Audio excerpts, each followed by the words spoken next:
9 o'clock. Good morning, good Erev Shabbos. Welcome to Kol Neshama, where we learn one Perek a day, Mishnayos.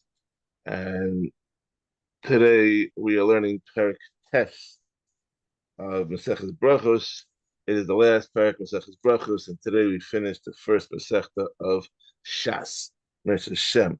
Today's shir is sponsored Lila Nishmas, Aaron Nachman ben Simcha HaKohen, Yeshua Mordechai ben Shepsel, Brachos Sarah Bas Shmuel Leib, Aminah Moshe ben Yosef ben Hashemas have an aliyah. Amen. Okay. Perek Tes, the final chapter of Brachos, talks about all the other, I don't want to say random brachos, but we're done with Kriya Shema, we're done with Shemana Esrei, we're done with the brachos of food and brachos of Hamazon. Now you have all the other brachos that are out there are going to the category headings are going to be addressed in this parak. Mishnah Aleph, Haroeh Makom Shana Sebo Nisim LeYisrael Omer.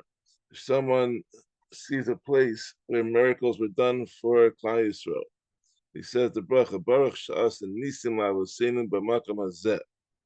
Then he says the bracha who performed miracles for our forefathers in this place. We see the place of Kriyas Yamsuf, we see the place of I guess Har Sinai, Matan Torah, or the other Kriyas Yarden, by times Yeshua, Mechamas Hamalek, all these places where Klal Yisrael had miracles, you would make this bracha. Makom Shenekara Mimenu Avodas Kochavim, in a place in Eretz Yisrael where idolatry was uprooted from. You make the bracha Omer Baruch She'akar Avodah Zar Mi'arseinu. You say the bracha Hashem Keil Malchalam, who uprooted idolatry from our land. And but this can only be said in Eretz Yisrael, because outside Eretz Yisrael, because we're talking about Mi'arseinu. But if you're outside Eretz Yisrael and you see a place that the idolatry was destroyed and a shul was built in its place, then you could say who uprooted idolatry from this place, because it's not our land, but but it was uprooted. I always wonder, like, Chabad, who they buy out, sometimes they buy out churches, or they buy a church that was closed already, and then they turned it into a shul. So would they make a bracha? I guess maybe when they opened the shul that they uprooted idolatry. Maybe. The Meshech Chachma says that the bracha shenasu we also have the bracha of if someone is in a miraculous situation, and a miracle happened to him, then he would make a bracha. But according to the Meshech Chachma, the bracha can only be said if it was truly a miracle. Mustama by the Nesa Chanukah, when they had oil to light, maybe that was a miracle. Maybe they'd say that. But the Meshech Chachma says that Yosef Tzaddik was the first one to make this bracha. So and he said it one time in his life when they were bringing the Aron of Yaakov Avinu to Eretz Yisrael from Mitzrayim. There's a whole entourage going, and they passed the place where he was thrown into the pit. When he got to that place, he said the bracha Shasali Nes Makam Hazeh. Moshe Chachma explains, but from the time he was 17 until the time he became Mishtal Melech, and those 22 years and whatever it was, that there were nisim and the flows his entire life, and he was in the house of Potiphar, he was in the jail, became viceroy. Those were all nisim gloom. So why is it only at this place of the bor that he said the bracha? So Meshech Chachma explains that the nisim that happened as part of teva do not get this bracha. It's only a nes that happened amalim in teva. So the fact that he became viceroy and and he was had to deal with Ish Potiphar, and he was in jail.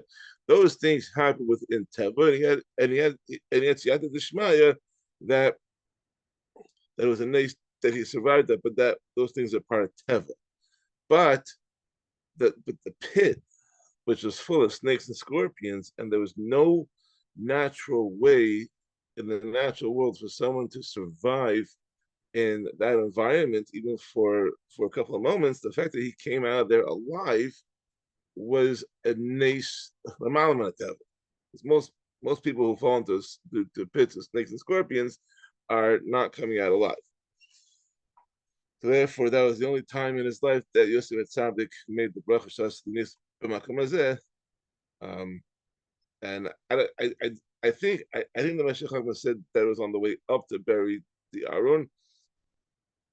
It might have been that it was on the way down, because my question is, how is he making a bracha when he's an onen? That's a different topic. But whether it's on the way up or on the way down, he made the bracha at that place only. Very interesting. Mishnah Beis. Al Hazikin, upon seeing meteors in the sky. Al Hazavos, Zavos, or experiencing an earthquake. Al Habrakim, or on lightning. Al Hara'amim, or on hearing thunder. Al Haruchos, and witnessing powerful winds. Omer Baruch Shekochu U'Gerosa Mali Ola. We say the bracha that whose strength and might fill the world, because all these things they can be seen and heard and felt from great distances. So therefore, you're recognizing that Hashem's strength can fills the entire world. Interesting.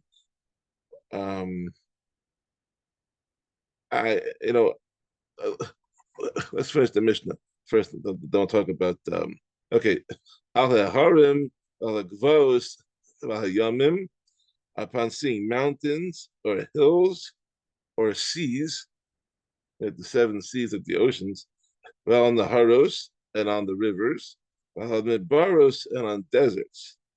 Omer baruch osem masbereshis. Now we say, who makes the work of creation.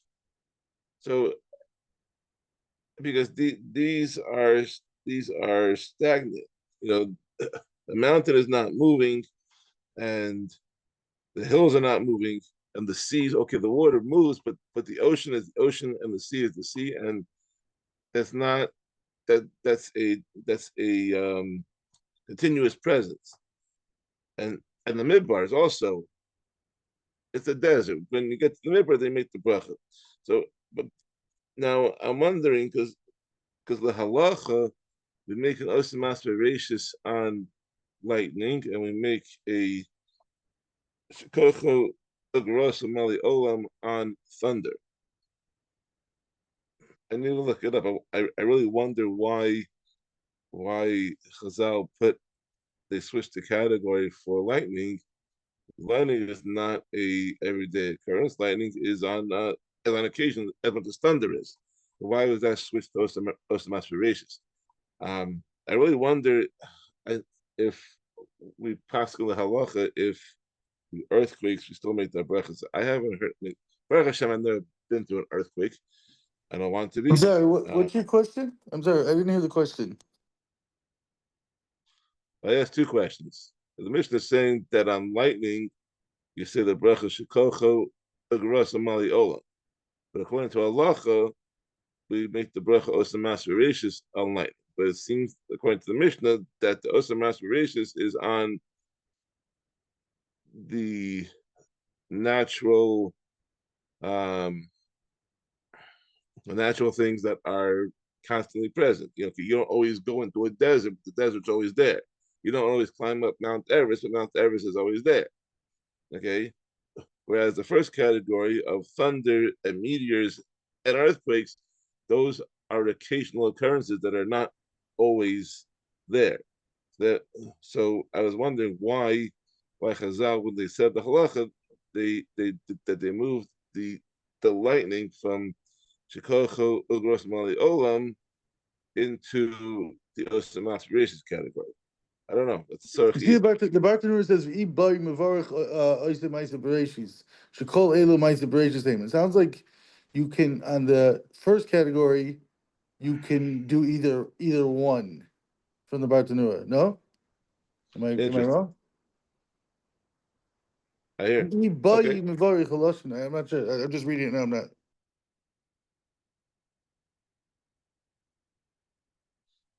Okay. Good. I hear. I hear.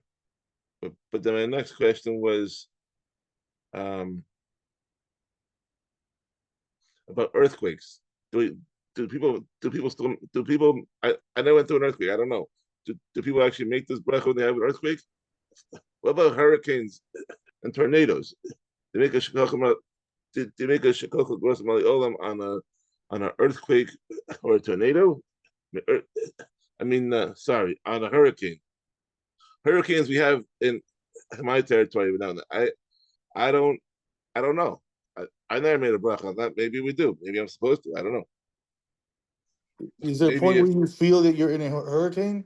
Like you can clearly tell, like I'm in a hurricane right now. Like by us here, they say there's tornado watch. Like I wake up in the morning, they say there was a tornado, like in Chicago. Like they say, but like I never felt that I was in a tornado. Like so so so unlike a tornado where you actually have the tube of the tornado and like it's gotta like hit head on maybe, but a hurricane is more it's a storm, so it's more encompassing, and the hurricane can hit the area, be affected by the winds and the rains and all the other things on the hurricane without it destroying your house. So I don't know.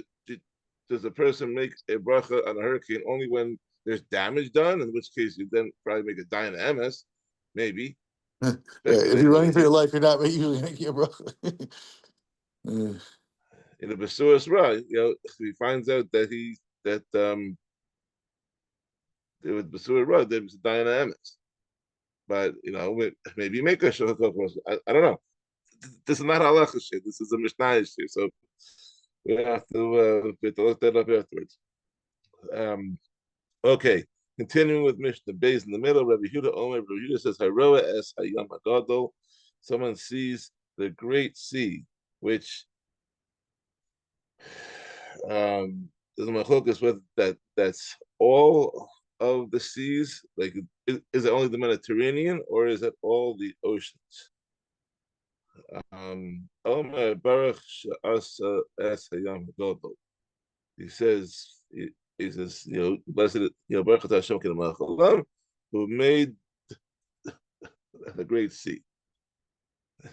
Bisman Shiroa Oso Prakim.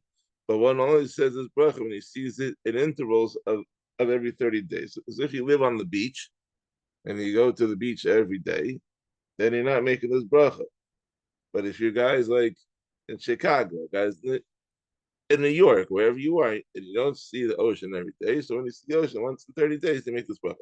I think Lahalach you can also make the bracha of Osam Masharashis.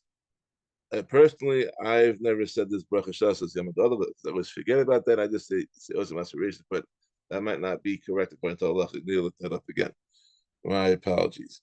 I was busy preparing the Mishnayos. I didn't prepare the halacha, so I'm going to do a better job with that. Al Hageshamin on rains, Basuras Tavos, and I'm hearing good news. Omer Bracha Tova Ametiv. You say it's a bracha of who is good and does good. Rain is a gewaldige thing. You need the rain to live.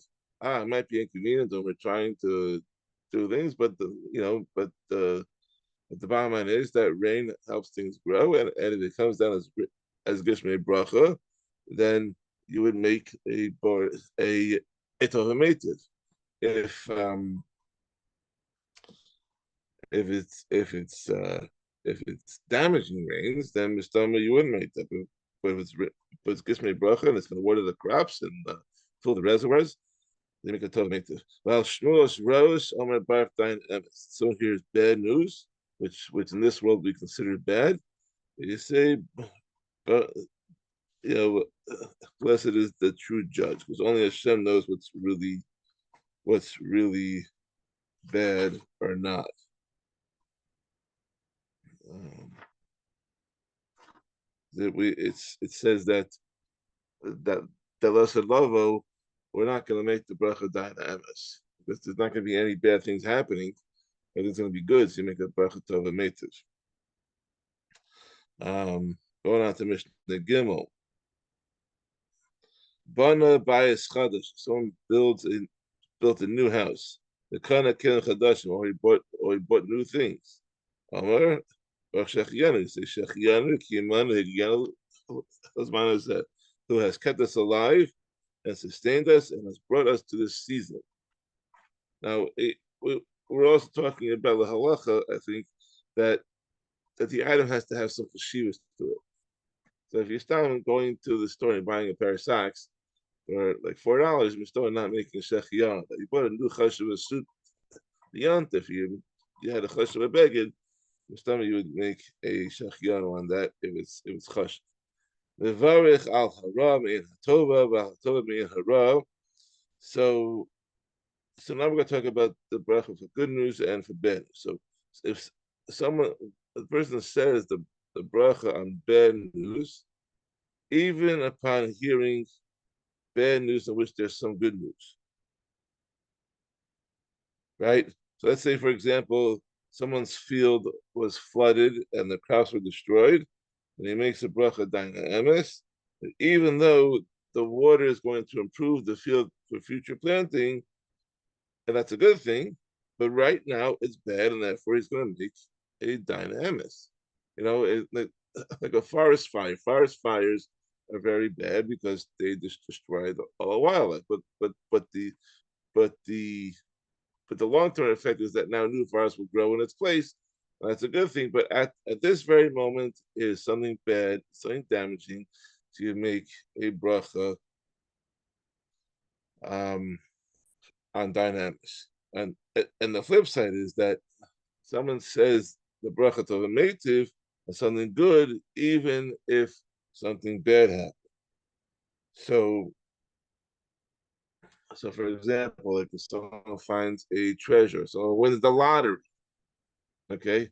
I think the Powerball jackpot is over 1.2, $1.3 billion tonight. Don't get to buy one ticket, just one. It is one, and that's not a public announcement for the lottery. Just happen to have a cover.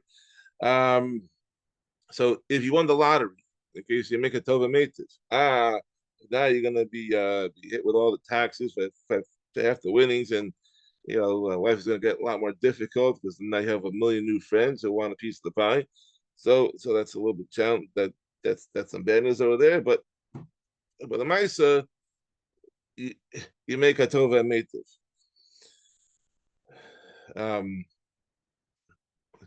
Interesting. I mean, also like think if a woman dies in childbirth.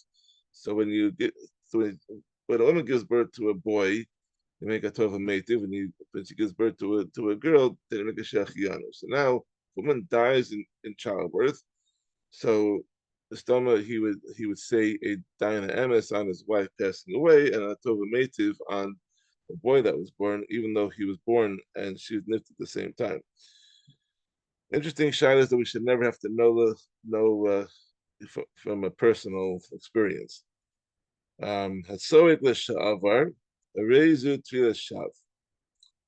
if a person davens to Hashem about the past, it's a useless prayer. Because whatever happened, not going to change anything. You can daven for the future. You can't daven for the past.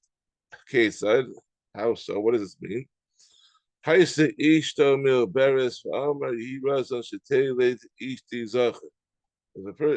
a person's wife was pregnant and they said it should be Hashem's will that my wife give birth to a boy. It's a useless prayer because the gender of the baby has already been decided. Either it's going to be male or it's going to be female. So when the wife is 6 months pregnant, you can't daven that it's going to be a boy or a girl, because whatever it is, it is. And maybe at the moment of of conception, like in the first 40 days when it's not been decided yet, at that point you could daven. But certainly, like after that time, it's a worthless prayer. Or another example, Haya ba b'derech v'shama kol tzlacha be'ir.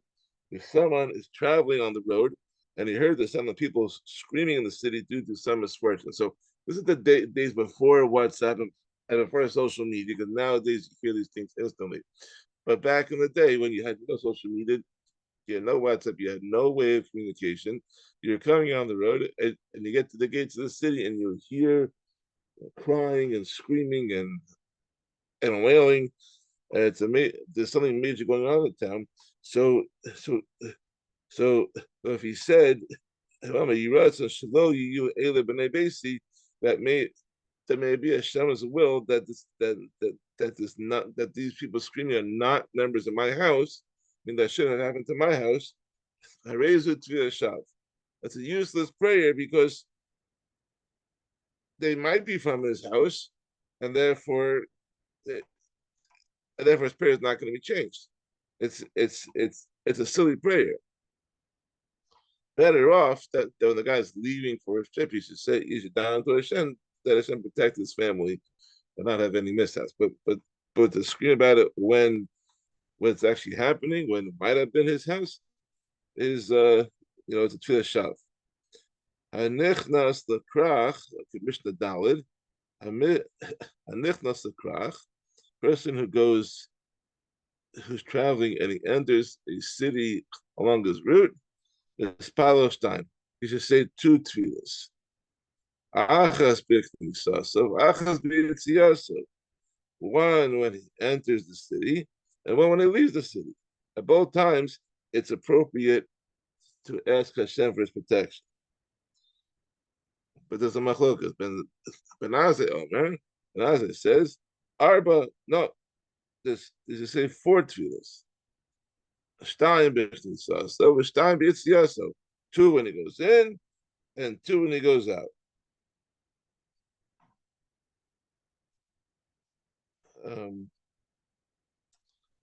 He should say two. Okay, why?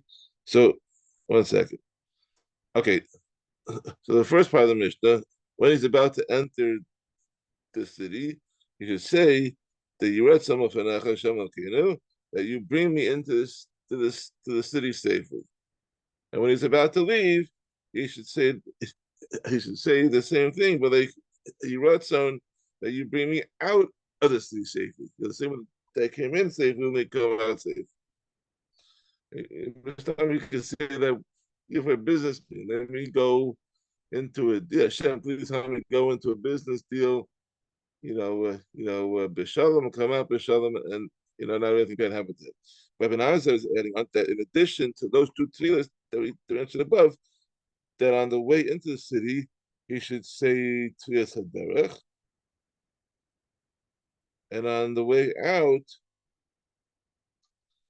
1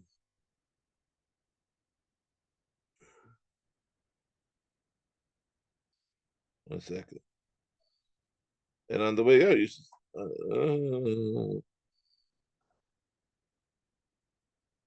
Sorry.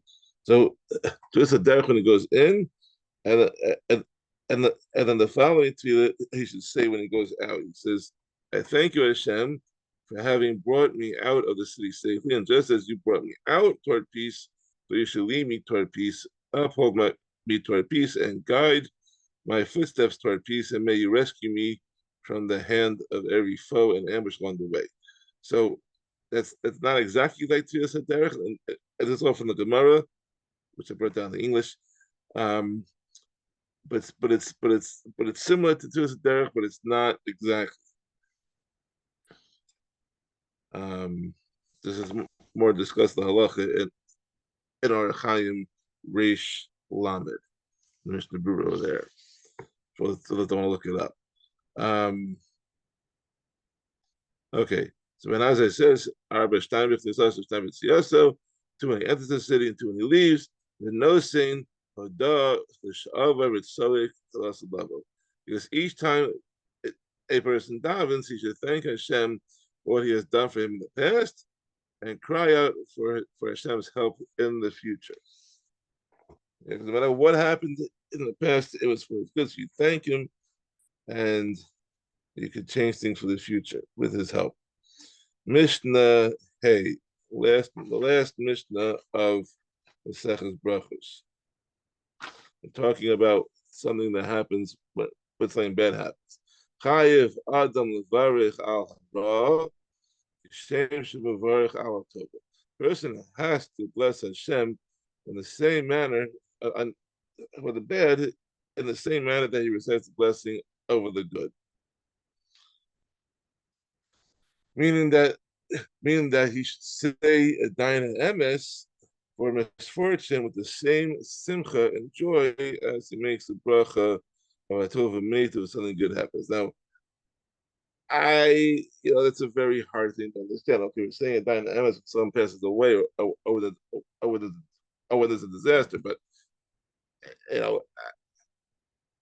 it's a very tall order to say that a person's got to say that bracha with simcha and sason, the way that he says a tova meitu when something good happens. That's a level we have to aspire to, but it's definitely a very high one to reach. But the question is, if you're doing it with the same simcha, why are you saying a different bracha? Well, last level we're going to say only a tova meitu, I think, right? Is that right? I think so.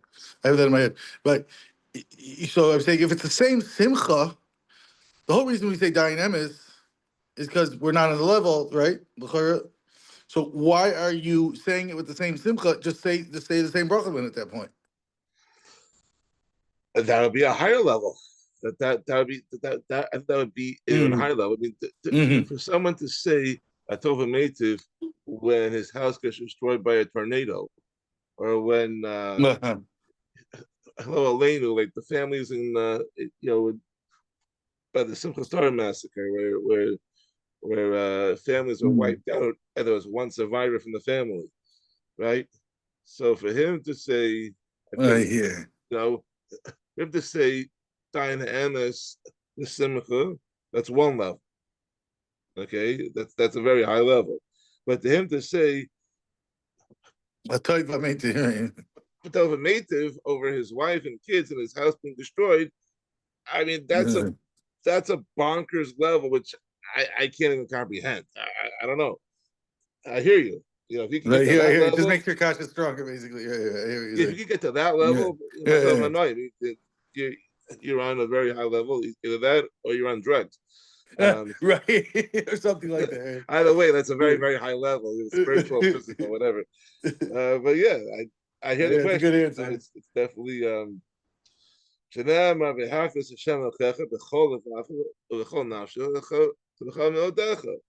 right?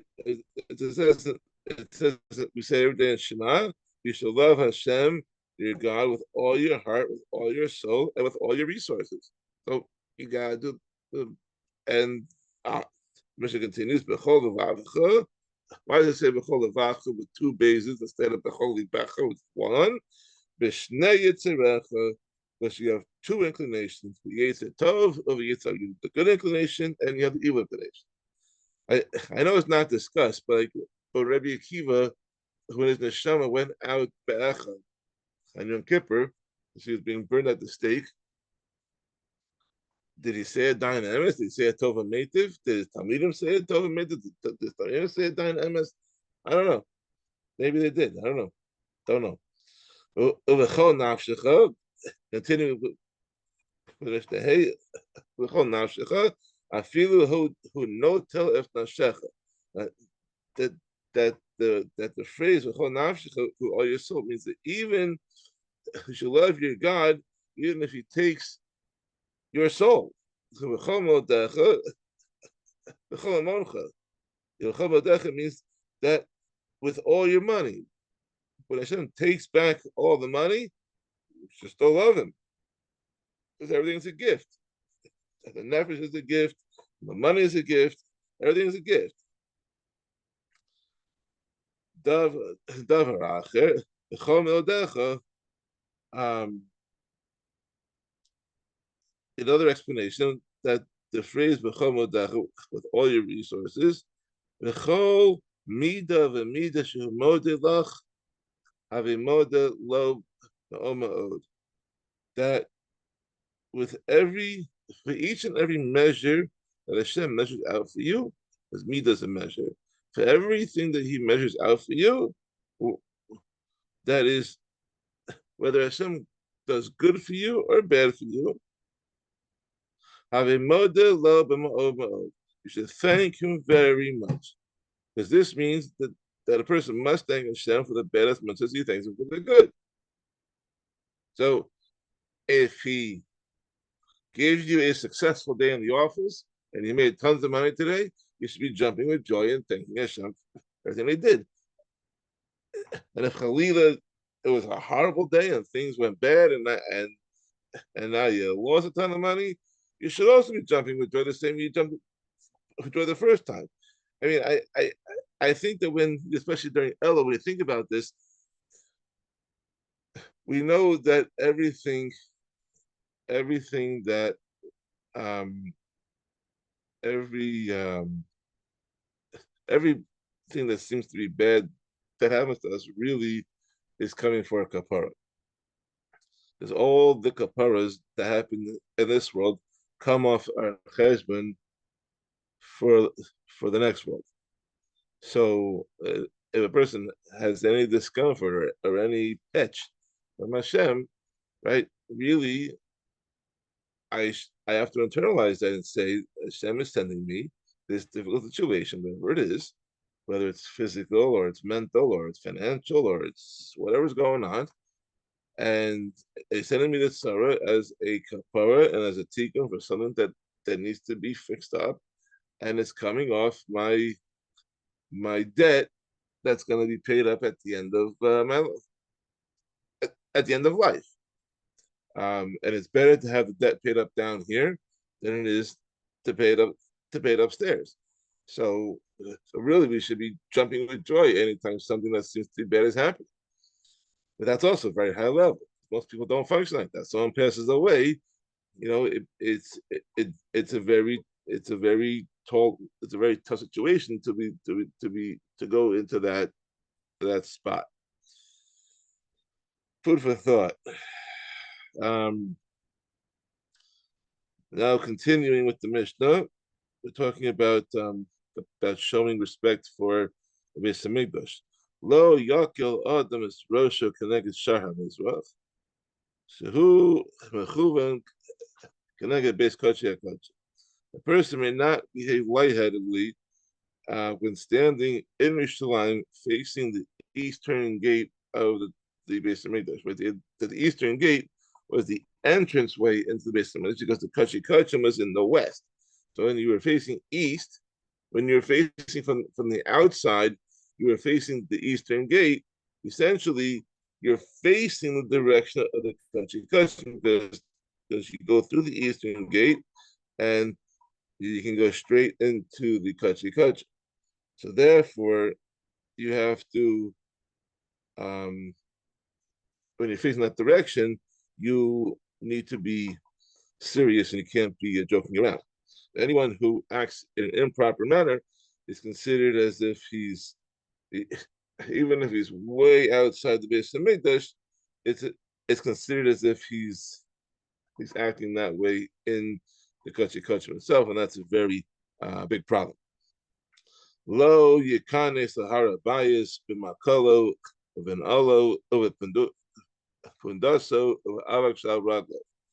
A person may not enter the Temple Mount to the Har Bias with his staff, with his shoe, with his money belt, or the dust that's on his feet. All that stuff has to be left off the Har Bias. Lo yasena kapundria. One may not use it as a shortcut, like cutting through the Har Bias instead of walking around it. You can't do that. That's interesting because what's this? Okay, you can't wear shoes. I get it.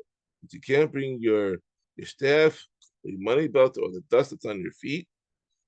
So really, when you were coming up to the base of Mikdash, you had to come with a shtickle anivas. You had to be humble. You got this really wealthy businessman, and he's coming all dressed up, but you can't go into the hard bias with arrogance, with gaiva. You can't do that because you're coming there for a kapara. You're coming there to bring to bring to bring karbanas, to bring to become closer to Hakadosh Baruch Hu. You need to go in there with a nivus, being humble. Otherwise, it's not going to work. So you leave your money belt, you leave your fancy shoes, you leave your status items at off the harabayas, and then you come in, you know, feeling the presence of Hakadosh Baruch. Okay, so we said you can't use it as a shortcut or a kika mikavachomer, and we derive that's that you also can't spit on the harabayas from a kavachomer.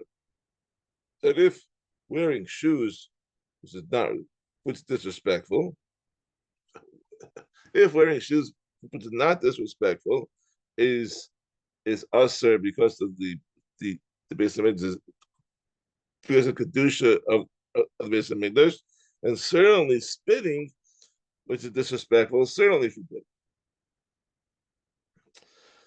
Um, another topic regarding the base of Mikdash, kol chos min brachos shahayu Mikdash hayu omrim min ha'olam. That whenever the Baal Tefillah finishes a bracha for Shemona Esrei in the first base of Mikdash, they would say the words min ha'olam, from the world, at the end of each bracha. What does this mean? It means that you right now have to consider, so we say Baruch Atah Hashem, Charin Hadas, Baruch Atah Hashem, Charin Havel Slovach, Baruch Atah Hashem, Hamach Shechina Sotzion. That's the surah of the bracha that we have at Ashman Esrei.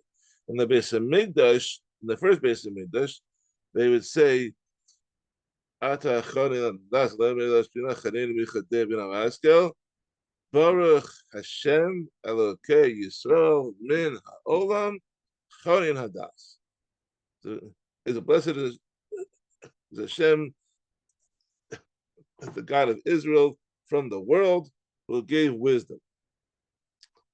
Mishikilkalu Haminin Amru Ein Olam El Echad. But when the Apikoros, when the heretics came about and they said there's only one world, right? Because they don't believe in Elam Haba.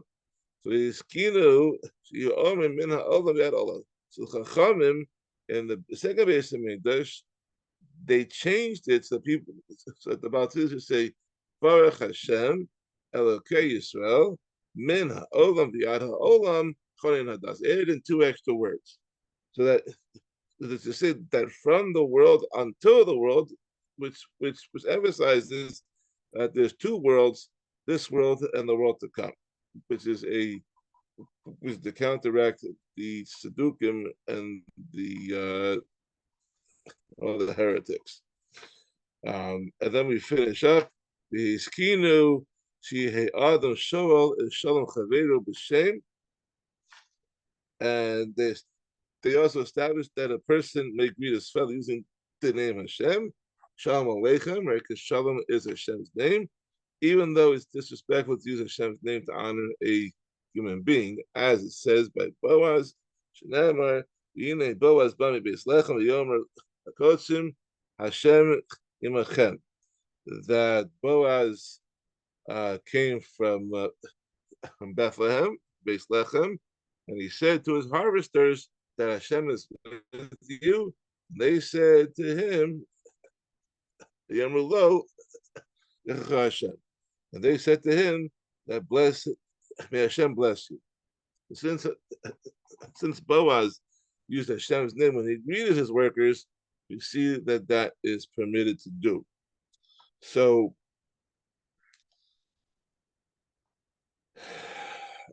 which is not so partial, because you could argue that since that Boaz acted improperly, and that in fact he should not have used that.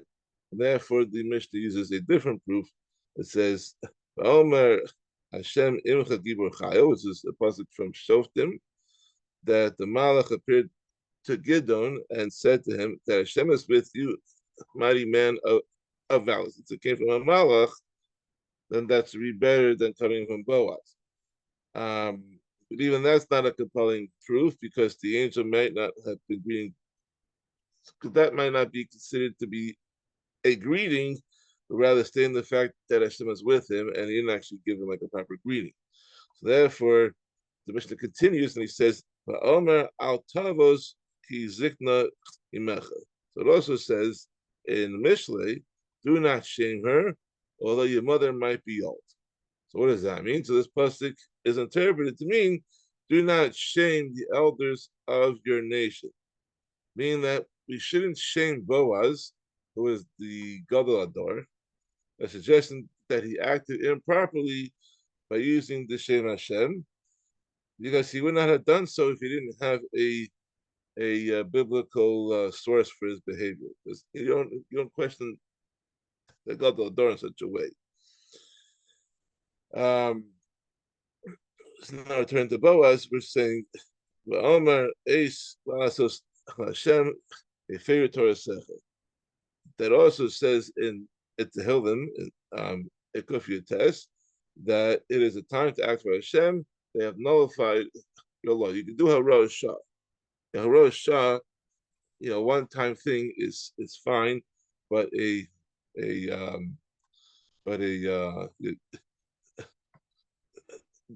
long-term effect you can't do. Nasan Omer a favorite Torah Secha is Lasos Hashem. That Nasan says that the pasuk means that the Chachamim can nullify your law. It's time to act for Hashem. That a one-time thing is acceptable, and therefore it wasn't a problem with Boaz. I'm sorry that this went a little overtime today. It was a Geshmak Perek. Hajjan Allah, Brachos. Have a wonderful Shabbos, and we'll see you on Sunday at 9 o'clock. Mazel tov. Wow, good.